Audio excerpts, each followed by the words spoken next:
Welcome to Barbecue Catering Smarts, the go-to podcast for barbecue operators looking to grow and streamline their catering operations. Every episode, we're serving up expert advice, proven systems, and flavorful strategies straight from top leaders in the barbecue and catering world. So fire up the pit. It's time for another sizzling episode. Hello again, I'm Michael Attias, your host of Barbecue Catering Smarts, and today's guest is Chef Jack Holt, owner of Smokin Jack's Barbecue. As a pitmaster, entrepreneur, and hospitality-focused operator, Jack has built a reputation for creating memorable experiences through great barbecue, exceptional service, and a genuine passion for bringing people together.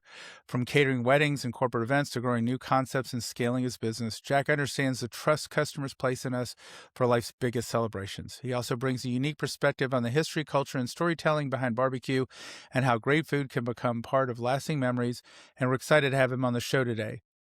But before we get started, let's take a minute to recognize our sponsor, CaterZen Catering Software. They help barbecue restaurants turn their catering chaos into calm. Discover why barbecue restaurants trust CaterZen to save them time and increase catering sales. Go to caterzen.com and sign up for a walkthrough of the software.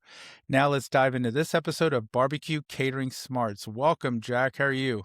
I'm doing well. Good. How are you? Thanks for being here today. I see we're both in sunny locations. I guess technically you're in Milwaukee, Wisconsin, right? Yes. I'm in Michigan, so I guess you could probably throw a stone across the lake and hit each other. Yeah, it's a rare, beautiful day. I shouldn't say rare. It's just, weather's cold most of the time, and when it's hot, it's not hot long enough. But today's a good day. Yeah, Great. I don't know. My fiance's from here. We summer up in Michigan, and I don't know how people deal with the winters. I guess you figure it out. I think you have no choice. What'd you say? You don't have a choice. Yeah, I think we grow up in this, you learn to enjoy them. I like the winter. As I get older, I think is when the love of winter started to fade away. Yeah, I think you get to a certain age, probably about the time your kids leave, that you Yeah, can become a right. snowbird. Yeah. You can afford it and you have the time. I like to start off with an icebreaker question. So give me a number between 1 and 300. 73. What's the most impressive skill you have? Seeing the opportunities within systems that already exist. Okay, give me an example. Um, if you ever went somewhere and wondered why this isn't a thing, um, you know, um, I remember this specifically like deliveries for food, before Uber Eats started, right? Why that isn't a thing as mobile apps and became more available. Just seeing opportunities within things that we already do. Um, I started the barbecue catering based off of need because it wasn't here. Just kind of even in restaurant management, seeing like better ways we can serve things within things we serve people within things we already do. Can you give me an example of something you're doing in the barbecue world? I would say my whole concept, honestly, my whole concept. Now, I wouldn't say I'm an originator because I've heard there's a few locations like this, but we we learned that if we're able to smoke meats and keep them fresh and stored and not, we're able to open up multiple satellite locations, right? Okay. So within that, it gave us the great opportunity to see that if we have a wholesale warehouse smoke shop, that we could open up a lot of places really fast. Um, that'd be one example. So let's dive into that. You started off with a ghost kitchen, right? Yes. How did that come about? I mean, were you a formally trained chef and you were working white No, tablecloth, or? not at all. I started as a server.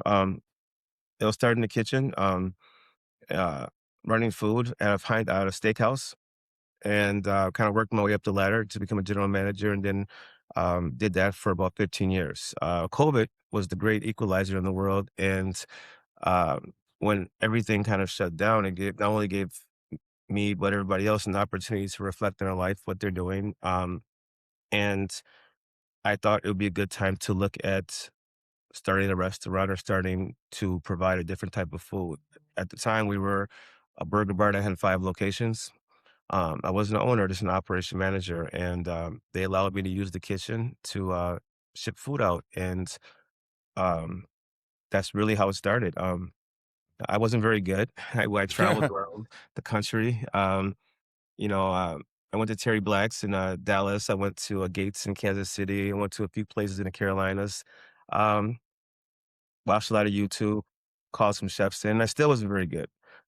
um, but so it took about 2 years to really start to get that. That it's a certain way people eat. When they eat and they take a bite, there's a certain expression they make, and when you see it, you know it, right? And so when you see that, you know you got something good, right? Right. And so It took 2 that's years to get that look on their face. yeah, you know what I'm talking about. When you eat something, you don't say anything. You kind of your eyes kind of talk to your mouth, and Oh, yeah. everything's firing right at the same time. Like Right. this is great, right? And so that was when I started getting that, and that was the brisket. I was able to utilize the corporate clients and the people that I had met through the steakhouses to book caterings. Um, Started getting larger and larger caterings, and then I said that I was going to make the jump and start the business, which was then a food truck. So do you remember your first paid catering gig? Yes, it was Tell me for about it.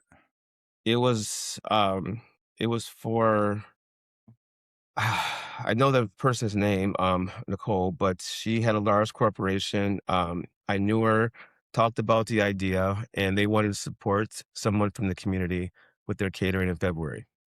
And it was 300 people, Wow, your first gig, 300 people. 300 people, right? And so, uh, um, obviously you only have one catering, it's just you figure it out, right? Put it together, had a great experience.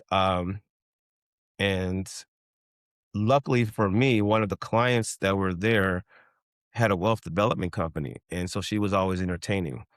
And that became my next 15 caters. Wow.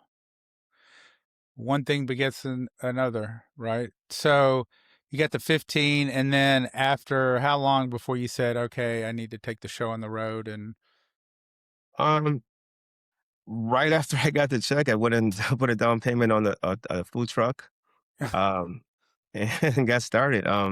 I didn't know anything about a food truck, so that was very challenging. If I had give any advice to anybody who's looking at buying a food truck, make sure they understand the wattage that they're using, make sure they understand the propane needs, make sure they understand like the fundamental operational parts and components of your food truck, your water pump, your hot water heater.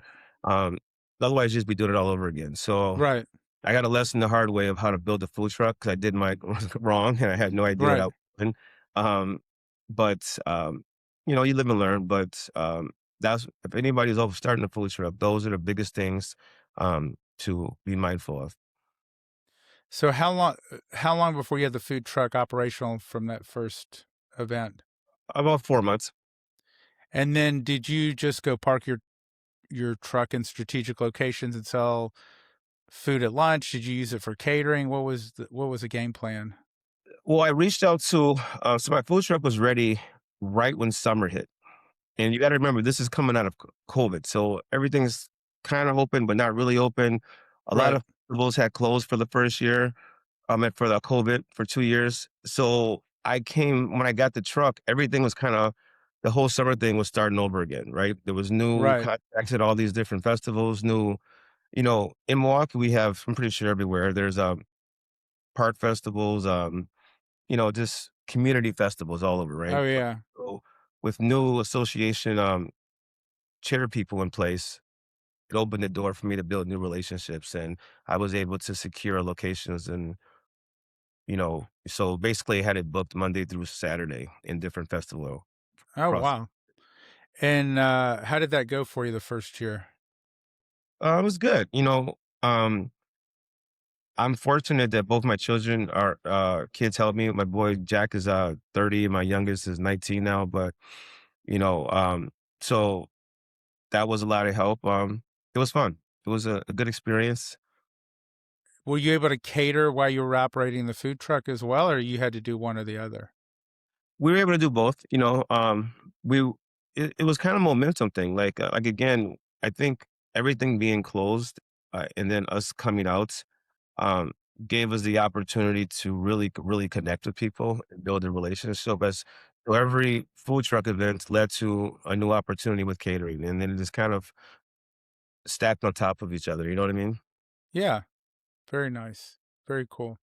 Okay, so now you go through your first summer, you do festivals, you're starting to get catering. What's next? So now you're into more. Now you're realizing your flaws, and you're kind of looking at your systems, right? Before we would just come in 3 hours ahead of time. Everybody running around like crazy, throw the food on the truck. Most times we forgot something, sometimes we didn't. So you start developing your systems, right? So, your loading sheets, your trailer checklist, your just, you know, somebody forgot to go get propane, all these different variables that can go into an event not going well, right? So you start to develop your systems. You start to develop your POS, relationships, your um, just all the things you need to run a business effectively. I would say the load-ins and your orderings and your partnerships with U.S. Foods and when your order is coming, your prep time. So you start really kind of mapping out. In the barbecue world, we can't just grab a burger out of a patty, right? It's about out of a box. So it takes 12 hours to get a brisket done, Right. so um, if we're on a truck and we can't put that brisket in, those causes issues. So sometimes we have to, you know, um, make additional plans or bring up other people on to help with some of the lift. So the next part is just systems, building systems that at the time we thought were good. So you have some kind of workflow. I think that was really the next step. And where did you get your did working in fine dining and working your way up through GM, did that give you that experience to say, "Hey, I need systems"? Did you learn that from that? Yes. Yeah, I worked for a lot of very, very busy restaurants, and it's very meticulous, uh, very structured, and there was expectations of, they were very guest forward, um, and within that, you realize that when you're not doing those type of numbers, that and you're having all these difficulties, it's really systems issues, not people issues. Um, and one thing that I, always tell the team is that, the systems, and we're really building systems now, right? So once your food is good and you mastered that and you have a great menu, right? You're in a systems building business, right? And that's what we had to focus on because there's three types of employees. There's the kind that's a lifer, a chef, a mixologist, an entrepreneur. There's the guy that's going between college or he's just stopping for a couple of days. And then there's the guy who doesn't want to be here because he can't work anywhere else. So he pretty much hates this. Right. Those are your three employees, right? So, Right. um, getting into um, finding the right employees is also important. But within the fine dining aspect of it, we learned that the people are going to come and go, but the systems stay. And so right away from that experience, I knew I had to build great systems to grow. People are going to stay S here for long. so I come across a lot of people who start off with a food truck or they start cooking in their backyard and then they start catering and it grows, but they don't have that same background. So if I were coming to you and say, "Hey, I make a mean brisket, great sides, whatever," where would you tell me to go to learn these systems? Like where's the shortcut so I don't have to learn through the school of hard knocks? Is there a AI. shortcut? Yeah. So I have Claude chat. So let's go post or pre AI. I would say, you would probably pay or have a consultant come in or somebody who maybe is a GM that can maybe give you a few pointers because that's what I did in every area. Right. It was marketing, whether it was accounting. Sometimes it's cheap. I think the most I spent on a chef when I was trying to figure out these Korean recipes was $1,000, right? So I would start. Which is not inconsequential. It just shows you're serious, you're investing, you understand the value of investing in yourself and not and the shortcut of not having to take 2 years to figure it out. Yeah, that's the bigger part. The time, Yep. time. I You know. can't get that back. The Yeah, I know what velocity. you expect. Yeah, so I think back then it was just figuring out what you don't know and learning it. And then now, um, you have Chat GPT, which is an instant. Once it knows your load-ins per ounce, you put it in. A two meat combo is 4 ounces of brisket, 4 ounces of pork, 4 ounces of beans, 4 ounces of this times 100 people. There's your load. There's your load-in sheet. I have 5 events. Put all the numbers in. I need this much brisket. You get your shrinkage down. Yep. Understand food costs. I think brisket. So brisket when I started was I think 3.22 a pound. Now it's $6 a pound. Right. So having a knowledge of your shrinkage and your food costs, but you put all that in chat. It spits out what you should order within 30 seconds, and you're good to go. Yeah, it's amazing. Like, I consider myself a pretty sharp person. I have sharp people on my team, but what you can get done with AI just greatly speeds up the learning curve and the output. Now, it's the old adage, garbage in, garbage out, right? If you don't Right. give it your shrink and, your portions or whatever, it's just going to spit out a bunch of crud. Yeah. But if you can articulate the problem, um, you can get some pretty good output and save a lot of time and get some pretty good stuff. So it's really crazy what's available, and who knows what it's going to be like in 10 years. I mean, it's just every day it's something new. So um, that's an area we're definitely looking at incorporating in our software is how do we build these AI agents with the software to do these jobs for you, right? Like Right. right now you have to put it in, put the raw numbers in AI, but just imagine now you got a text from your AI kitchen manager says, "Hey Jack, don't forget today when you place the US Foods or Cisco order, you need to order 4 cases of briskets and 3 more cases of beans and whatever." Like, it's all there, and Yeah. probably at some point it'll just put the order in or amend the order. That's nuts. Yeah.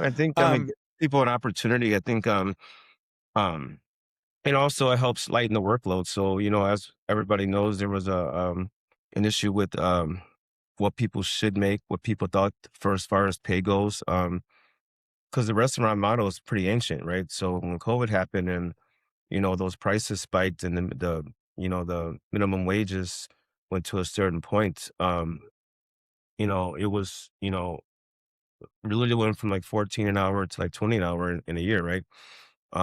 I think at this point, we're more of a 24 an hour, 25 an hour, but I think the ownerships and the owners of these companies have been able to absorb that now. So it's not such a shock like it was during COVID. But to your point with AI, it allows you to minimize some of the work so you don't need as many people. So those numbers don't quite seem as bad as they once did. yeah, that's a good point. So before we started the call, you mentioned a ghost kitchen. After the food truck, did you transition to a ghost kitchen? What was the next? So the ghost kitchen was first, then it was a food truck. Then after the food truck summer, before COVID was happened, I had a colleague who was opening a market hall. And he had invited me in. COVID happened, totally forgot. But as luck would have it, there was one booth left. It's called the Third Street Market Hall in Milwaukee, Wisconsin. And so I took the booth, and that became our first storefront Yep. location amongst, I think, at the time, 12 other restaurants. And um, that was our first storefront, and that was a good experience. I mean, we're still there, but that was the next step. Nice. Uh, did you run good numbers, good traffic? Yeah, like anything, it took time to build, but you were feeding off the marketing efforts of the market hall in addition to the multiple opportunities of cuisine. So it became a melting pot of people. So you got in front of a lot of people who may not have went to you as a standalone because who was Smoking Jacks back then, right? So Right. you got a chance to showcase your brand, and they got private dining rooms, so also enhance your catering opportunities Oh, and that's cool. So your you could it was like first come, first serve. Like if you got an event, you booked out the room and you got the no, room they and they if had their own catering team. So they were booking for you, and you handed them a menu. So they did. Oh, you provided the food, they did everything else. Yes. Oh, so if I wanted appetizers from one sushi, the sushi guy, I could get that, and if I wanted yours for the dinner, I could get that. And if I want the gelato guy for dessert, so they could have 12 different foods at my event, and I go one place and I'm getting the best of everything. Yes. That's Exactly. awesome. Yeah. That's very cool. So, how about now? How many locations you're up to? Did you get Um, into a bigger standalone space? so after that, we had to amp our, and ramp our production up. So we got a storefront pickup location on the other side of town that we opened. And that's primarily where we did a lot of our smoking at, right? A lot of our prep at, a lot of our caterings came out of there. So we opened that location up. And promptly after that, we, with our association with Third Street Market Hall, went into the Brewer Stadium. Oh, So, wow. yeah. And so now I'm in ownership shock because I'm trying to figure out, all these different moving parts and catering, food truck, Yeah. pickup, so those are some growing pains, a lot of things that I learned. But I felt like, we're here now. And so we just kept pushing forward, all the while making sure we're getting better, all the while not like compromising the quality of our food, and just getting better. And then after that, we realized that we needed a channel to use meats that maybe aren't were smoked incorrectly or this. So we developed other concepts outside of that we can use meat that will be just fine or perfect in So, to yeah, go ahead. Keep going. to Sorry. deal with any mishaps. So, what does that look like? It looked like tacos. It looked like baked potatoes. So it was you cross utilize that within your own menu. You didn't start a whole nother concept. I did start a whole new concept. Oh, you did. So Called It was what's the called name of Smokin the Jack's Taqueria. what do you say? It's called Smokin Jack's Taqueria, and I did So rice bowl. basically, we'll call it leftover, less than perfect barbecue meat is very forgiving in a I wouldn't say taco. leftover. I would say just not um, cooked to a level of competi of we have a high standard for our food. So I would say it's not cooked to, um, the brisket's over 215 or over 220 when they pull it, it's going to tacos, right? If it's 205 to 210 or 212 is perfect, right? So it wasn't necessarily leftover. It was just something that I know is probably going to dry out or something I know is not going to Yeah. be what I'm looking to serve. And where's your taco concept? That was inside of the uh an event center downtown. Okay. And then that So got busy that now we had to cook food for that. So now now, you had to cook less than perfect food for your yeah, taco yes. concept. Yeah, so I actually started on the food truck, before we even got to Wisconsin Center, and it was so popular that by the time we got to the Wisconsin Center with it, we were just cooking for it. We were, you know what I mean? Wow. It wasn't even less than it was actually the actual same brisket now going out. So, And um, I'm assuming you're catering for that concept as well, right? no, that was just a pickup thing that we did on the weekends, for like, people who come in town for like different volleyball events and different, Yeah. um, and it's massive, 50,000 people, 80,000 people. So, um, those are great events. Again, showcasing the brand. And yeah, that was the next step. And from there, we decided to open a full service location, which How many seats? let's see, was 73. Private dining? Private dining is 20 people in the back. I got you. Sounds like a place we had a old bank building we converted and we took the vault and we called it the pig pen. It Oh, was a that's little awesome. small private Yeah, dining space. So we couldn't get more than that in there, but it served its purpose and it yeah. was good. So today you have, I'm trying to keep up. You have a food truck, you're in the food hall, you have a commissary pickup location, you have the tacos. What am I missing? Uh, I don't know if you said the Brewers, the arena, Oh yeah, the arena and and the then the saves. Fort Myers one. So if you were going to take catering as a percentage of sales for all your outlets, what would you say catering represents? 25%, 20%. So very strong.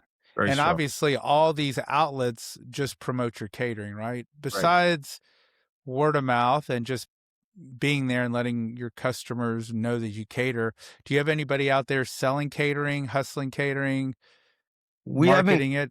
points where, we're still in the, I wouldn't say we're in the overwhelmed stage, but we're still in the management development stage. So we haven't really put a strong push behind selling caterings. Um, right now, we're probably doing, I would say, 15 leads a day through our channels. Through word of mouth, through just website visits, emails, whatever. So we will have a more um, a better system for going to fight for the business. I think next year, once we kind of get to the summer, we just opened a new location in December, and we have one more to open next. So we switched the taco name to Tallow 52. So we have one more to open next month, and then we'll go into what I will call a stabilization period, and then we're gonna do that for 6 months and just make sure everything's locked in, um, and then really make a hard push to go get more caterings and I more. mean, kudos to you. What, 5, 6 years in, and you've got all these things going. I'm surprised you can keep up with them. My head's spinning trying to Yeah. follow the Well, ball. keeping up with them is, it's it's challenging. It's growth. There's no silver bullet. You really have to just go through it. You really just have to like go through it, find the best people. A great accountant, um, a great lawyer. You have to meet great managers and um, people who care. And if you have that, you can. It's not. It's more time. It's like just going through it. It's just time. You know. Yeah. So let me ask you something. I see something on your desk. Were you an athlete before you got in the food business? I was in the military, and I wasn't a pro athlete, but I was very athletic. I ran, marathons, played basketball every day. Like now I wouldn't say as a job, but we had local teams and local things. But I worked out a lot. Bodybuilder, worked out a lot. What branch of the military? Army. Thanks for your service. What'd you do in the Army? I was a 41 Lima, so I was administrative specialist. So basically, what I did was I typed memorandums, and I was at Fort Jackson on the beach. So I don't have this like, really amazing glory story of, you know, being in the desert or anything. It's peacetime when I was in. I'm 48. So I went in 96 or 95 and I was out in 2001. So before we had, conflicts going Yeah. on. But my memories were having a challenging, challenging AIT and then pretty much being on the beach. Um, Yeah, but if I take a look at your background, like everybody's background shapes who they are, right? So right. if you take the discipline of an athlete and the discipline and structure of being in the military and you sort of blend that together, it starts to make a little bit more sense. Yes, your background working in restaurants ties into that, but I don't know that you would be where you are today if you didn't have those other things in your background, right? Just we're all amalgamation of all our experiences, and it's definitely a very unique skill set to bring to the table. I see. I'm assuming that's Kobe Bryant's 10 rules. Yeah, 10 rules. Get better every single day. What's your favorite rule? Number one, get better every single day. Number one, Wh- get better every day. Because, to your point, the military, the one thing that I take from the military is you don't know how tired or like, there's two things. The first thing is you don't know how far you can push yourself until you faint, right? So when running and working out, you have to get to a point of literally almost passing out, if not passing out, to know what that limit is. Otherwise, you're telling yourself that, but that's not reality until it happens, right? Um, so it always helped me just push myself further and further until you know I reached that point. When in with working out or whatever, it's kind of like a dizziness, and you can't really like function. Like start seeing stars, and you literally can't do anything, right? Right. And you can it's like having a panic attack. You can feel the symptoms coming, right? And so that's kind of how I was able to push myself. And the second thing is like when you are tired at night, you worked all day, right? And you, you make a decision about your future in that moment, right? What I find is no matter how tired you are, because there was days you came home super tired, right? Or just super exhausted or super just like done, right? A good night's sleep solves all problems, right? And so it doesn't matter how bad that day was. It doesn't matter how tired you were that day, right? When you wake up in the morning, right? Usually, no matter how tired I am or how like I can't do this, I don't want to do this, this sucks. Usually I wake up refreshed, you know. Not always, like energetic, but I wake up refreshed and more focused and you know what I mean? Yeah, for sure. So if you're looking forward 5 years, like I can guess you're not going to be happy being complacent. You're always looking at the what's next, what's next, what's next, in a good way, not a bad way. Where do you see yourself in 5 years? What's the high level plan? Um, well, we're looking at options of I don't want to say franchising because that's kind of cliche, but I think figuring out a system that allows other people to invest in your dream, right? And when doing that, the franchise is the easiest method because they take care of all the work for you, and it's just they pretty much paint the car and you know tune the engine up, and now you can put it on the lot, right? Right. But expansion would look more like for me particularly. Moving to a city that has high level activations. Um, um, so that would be my What does that 2028. mean? High level activations. What does that mean? Like I love Milwaukee. I love being here. This is my home.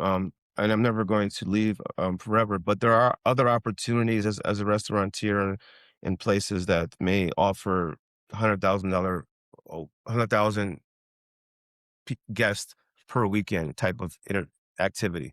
You know what I mean? Like the Like for us to win a Chicago. Super Bowl or a waste management or a Formula One or a you know Final Four or So so is Chicago in your sights? Because that's not a far drive. I thought about Chicago, but then I thought about how this podcast started, the weather.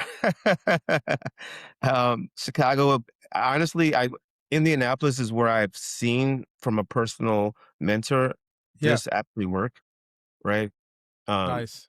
because when he moved his second location, it was Indianapolis, and I was down there working for these, Brickyard 400, Indy 500, and all these events, and I saw Final Four, Columbine, and so I kind of saw those things happening, and just was amazed at the opportunities that those things presented, right?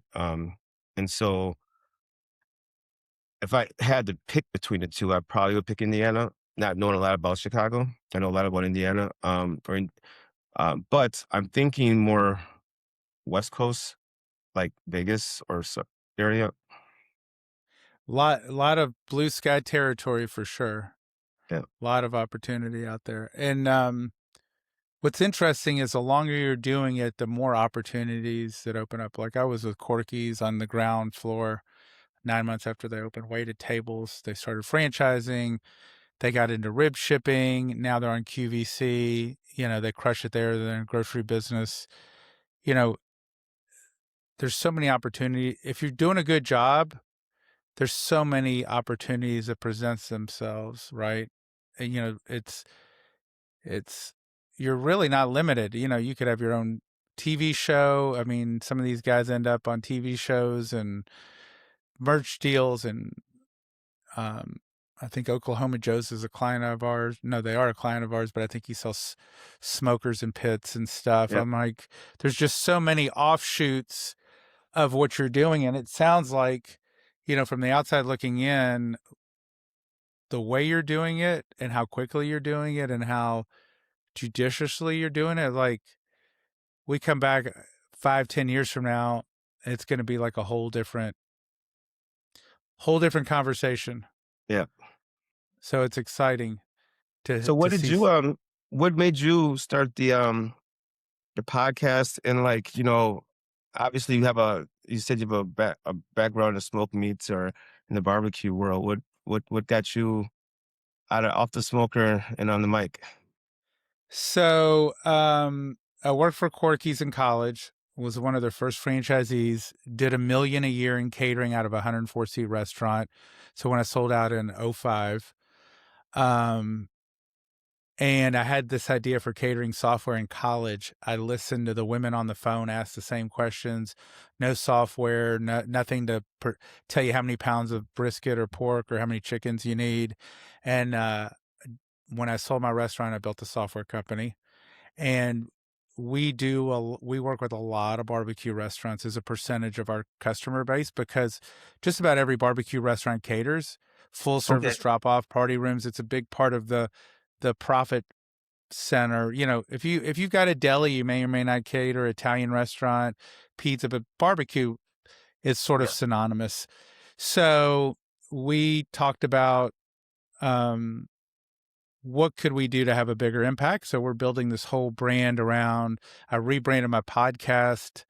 We're going to launch the Barbecue Catering Business Academy, where we provide articles and interviews and playbooks and toolkits on all these different ways to build your business. And, we're just trying to be sort of a powerful voice in the industry, because we know, like today, you might need my software. You might not. You might be like, look, I'm happy with spreadsheets and ChatGPT, Well, no, I but think everybody needs your software. I think you get I looked it over. It's very good. I wasn't sure. The biggest thing for me in software is the transition of the BEO to the kitchen sheet. Biggest thing, right? It's the yep. biggest waste of time and the biggest thing that gets wrong, right?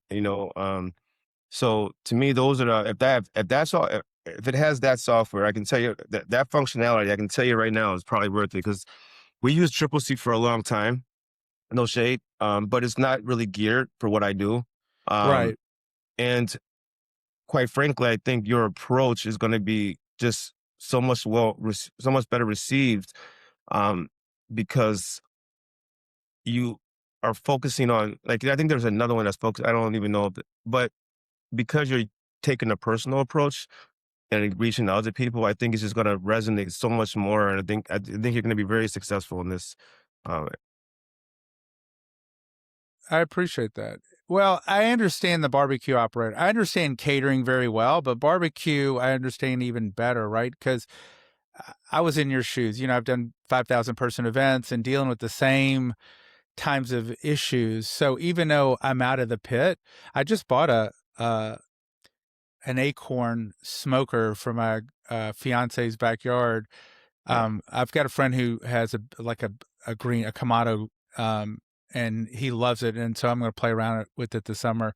So I enjoy doing it for fun, but I love software because I get to solve problems through technology. Like the stuff in my brain for AI and where we're headed, there's just not enough developers to get it done quick enough, because I see a day where what we provide with our software and what's available with AI, like you don't have to spoon feed it to the AI. It's going to be in our infrastructure, and it's going to do the job of 15 people, and they're not going to call out sick. Now, they might have small jobs that only take 15 minutes a day, but you don't Right. have to worry about Sally. She Yeah. forgot to do this one job, or what's Yes. up with this collections, or how come this credit card, we have an expired card on this person. All these little things are going to be done, and you're going to have the equivalent of a Fortune 500 executive assistant for pennies, literally pennies, and none of this stuff. And then you can focus on the relationships and the food the things that drive revenue. Nobody drives revenue because you call because someone's card's expired or, they need to pay a bill or whatever. That's just, How do you that's guys overhead. build your integration for loyalty? We integrate with Tango Cards, Okay. and they are a third party. Well, they're first party, I guess. What they do is they have a program that will reward the customer with up to 80 different electronic gift cards. So let's say you have a pharmaceutical rep and they do business and you give them 5% back or I'm whatever right there. percentage back. Yeah. They can choose how they want. Do they want a Best Buy gift card? Hey, my wife's not going to let me buy a big TV, but thanks to Jack, I've earned enough points. I can go get the TV and she Right. can't say anything. Or maybe, I want an Amazon gift card because I'm going to buy Christmas presents or whatever it is. Nobody wants more food. If I earn $500 worth of food. Electronics. Yeah. I never thought about that. Yeah. I didn't think that even existed. Yeah. Yeah. I mean, for food, like if I come in and eat in your restaurant, sure, I want a free meal once a month. That's great. But if I've earned 500, like I've really booked a lot of business with you, I don't need $500 worth of your food. Right. I've eaten it 500 times. I want something for me. And so the admin, they like that because they can spend it the way they want and they're still going to eat your food for free because you're catering. So it's a win-win for everybody. Oh, that's nice. Awesome. Yeah. Yeah. And you just saved me too, because I was thinking of another company. I don't want to say the name, but yeah. Thank you for that. We're here. Great interview. I need to make a mental note to come back in 5 years and see where you're at. You probably won't even remember me or take my call because I can just tell you have accomplished so much in such a little amount of time, and you've done it in a disciplined, systematic way. I'm big into, I don't know if you've read Michael Gerber, The E-Myth. It's one of my favorite books. No. Get a copy. He talks about systems and the importance of systems. And so what you're talking about systems, I say processes over people because processes is profits and people are problems. Yeah. And what he talks about is just, I read that before I opened my restaurant, and, as inexperienced as I was able to create just little simple systems with spreadsheets and checklists and that kind of thing. And it definitely made a big difference. Yeah. I think people crave systems, like deep down inside, the employees, they hate, they create this function, but hate this function. They hate systems, but love being accomplished, right? So with the systems, the feeling of accomplishment comes, right? The feeling of like, there's a benchmark, there's a metric, like, and you can judge things. You can, like, if you're making this much, the metric is not sales, the metric is what you produce, right? And so you could actually sit back and say, hey, well, this guy does all this at a high clip for this. Hey, here's something, here's bonus, it's a very easy conversation to have when you upgrade systems in place. Absolutely. And the problem is if you don't have systems, your brain power is always, your brain is on overdrive. Like it's like the engine in your car, it's overheated thinking about what didn't I do? What did I forget to do? What do I need to do? Oh, all this stuff. Well, once it's in a system, your brain can focus on something else. I'm not focused on the opening checklist, the closing checklist. Did I do this? Did I do that? All these things, your brain is freed up to do higher value work or more enjoyable, developing your team, working with your clients, way better stuff. So I'm the first guy that's all about that. Yeah. Well, thank you for the invite. Yeah, it was a great, I appreciate went quick. I was just looking, it was 3:00. Wow. Wow. Yeah. Okay. Well, I appreciate it. And have a great rest of the day, Jack. Good You interview. too. If you're ever in Milwaukee, in Smokin Jack's Barbecue. I will. I love good barbecue. All right. Thanks. Take care. Thank you. You've been listening to Barbecue Catering Smarts, where we bring you the best ideas, stories, and strategies from across the barbecue catering industry. We hope today's episode sparked new insights to help you refine your systems, elevate your customer experience, and grow your catering profits. For more episodes and insights, be sure to subscribe, share, and join us next time.